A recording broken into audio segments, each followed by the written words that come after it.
Partira pas?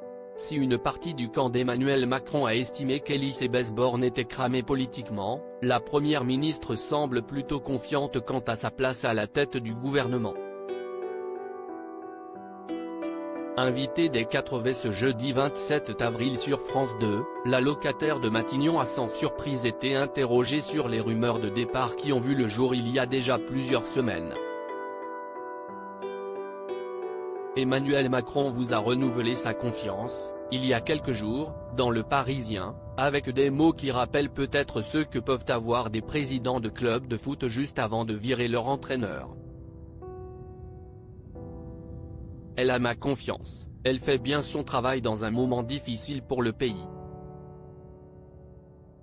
Au moins, en matière de soutien présidentiel, le service minimum existe, a ironisé Thomas Soto. Écoutez, moi je n'ai pas de doute. Le président de la République partage les objectifs, la feuille de route que j'ai présentée hier, et ce qui m'importe, c'est d'être engagé pour répondre aux difficultés des Français, a assuré la chef du gouvernement, qui précise qu'elle n'a pas d'autre sujet de préoccupation. Il vous plaît ce job? A insisté le journaliste de France 2.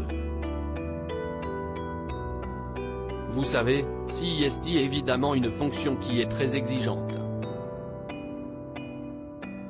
Notre pays traverse aussi des crises multiples, il y a beaucoup d'attentes et moi je peux vous assurer que je mobilise toute mon énergie pour répondre à ces attentes, a souligné Elisabeth Borne, qui a confirmé qu'elle avait toute la confiance du chef de l'État.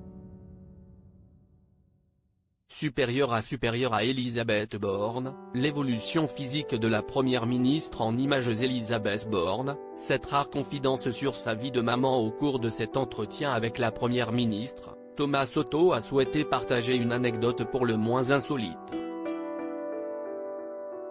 Lors de sa venue sur le plateau des 4V, la femme politique de 62 ans a été interrogée sur sa passion pour le cinéma, qu'elle partage avec son fils, Nathan. Il paraît que vous êtes fan d'Elastic Girl, l'héroïne des Indestructibles, le film de Disney? Lui a demandé Thomas Soto. Ce à quoi l'ancienne ministre du Travail a répondu avec franchise, je vous le confirme, je l'ai découverte avec mon fils et c'est bien. Il faut mettre de l'énergie pour régler les problèmes. Dans une interview accordée à Elle en 2016, la première ministre avait déjà confié qu'elle déconnectait de sa vie professionnelle en sanctuarisant ses week-ends et en partageant des moments en famille, notamment avec son fils, dont elle est très proche. Crédit photo, capture d'écran France 2.